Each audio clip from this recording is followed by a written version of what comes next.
Here's Victoria and Anthony with an AMI This Week shortcut.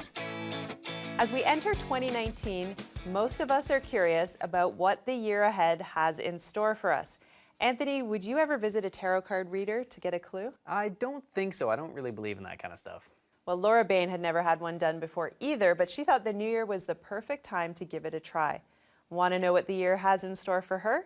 Let's find out. I'm sitting with intuitive reader Karen Mombourquette at her kitchen table.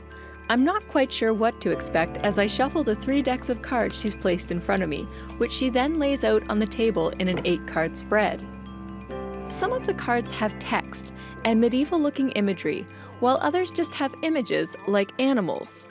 For me personally, I'm using my intuition and tapping into the spiritual messages for you from your guides. So I'm using your energy and your permission to be in your energy to communicate to you. When I do a spread for somebody, I'm interpreting what is the snapshot picture of what's going on right now. So it's appropriate for you to be doing the reading right now because you've got Sisters of the Seasons, which does mean that you're ending one cycle and beginning another cycle. And we're just at the cusp of entering a winter cycle. One of the decks is a 78-card tarot deck. Karen tells me that the other 2 are Oracle and Hidden Realms decks. The cards drawn from these will help guide the tarot reading.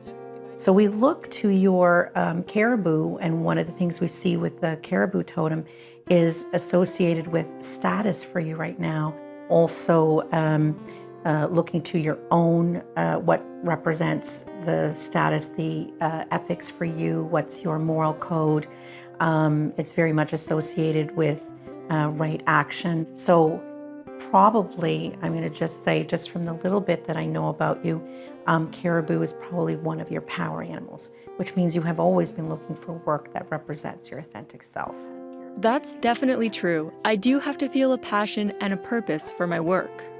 And so we have Cougar being your future card. So this represents really fast movement for you, but also maybe basically having some of your experiences over the new year 2019 be internalized, which means it's not a need to talk to everyone about everything you're thinking and feeling, but to maybe keep some of it to yourself and really process it, give yourself time to really decide what you think of it. I'm not very good at keeping things to myself. So from your 2 of Swords, your first card in the primary position of you, the questioner, lots of decisions to be made. And they may seem like very small decisions, but the 2 in that position would indicate that they're very important to you because there has been a proving yourself kind of situation for some of your early part of your life. There's a feeling sometimes of having to do that in a lot of areas and with a lot of people.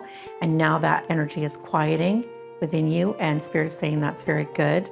So we see you kind of relaxing about that again and not seeing it such as a status or your ego that you need to have full control over everything. The need to have full control over everything. No comment. Because you have caribou, there's always a bit of a mission in that, because caribou is one of the totem animals that's representing the changes that are coming in this world, where our leaders are going to be more accountable, more inspiring, more respected, and less about scandal, let's just say. So then the caribou is really representative of, one of a piece of mankind's evolution, which is that we learn to at least be accountable. So you're going to be part of that movement. All right, but of course I want to know. So what about love? Love and relationship. You have absolutely no cup cards. What are you doing? Oh dear, does that mean no love? There's always love. There's always love in everything that we're doing. But your caribou brings it a little bit more closer to home and family right now. Your focus is really on connecting and staying very close to people that you love now, that you have in your life, and making sure that they're okay. So is it all preordained? We have a plan when we come here. There's things that we want to achieve and things that we want to accomplish on a spiritual level. So everybody has possible projected futures. And then as we create an action and make a choice, create another action and a choice, we are taking our possibles from a lot down to less and less and less until eventually there's only one outcome which then plays out. Okay, that was pretty interesting. I might be open to getting a reading done, but I still don't think it's for me. Well, from what I know about Laura, that was bang on, especially the part about her needing to find work that represents her authentic self. Karen does offer several types of readings and intuitive experiences. You can learn more at her website, mysticalreadings.ca.